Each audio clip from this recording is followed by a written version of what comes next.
Here we go. The Harvard Kayaker. He doesn't realize it's winter all around. He's going backward, and soon we're gonna see him. Here he's turning. He's a very determined guy.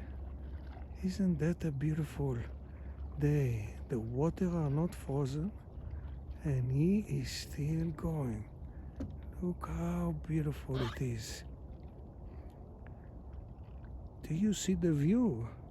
Hope he doesn't fall to the water, 'cause it's already cold. See, the mountains are so beautiful.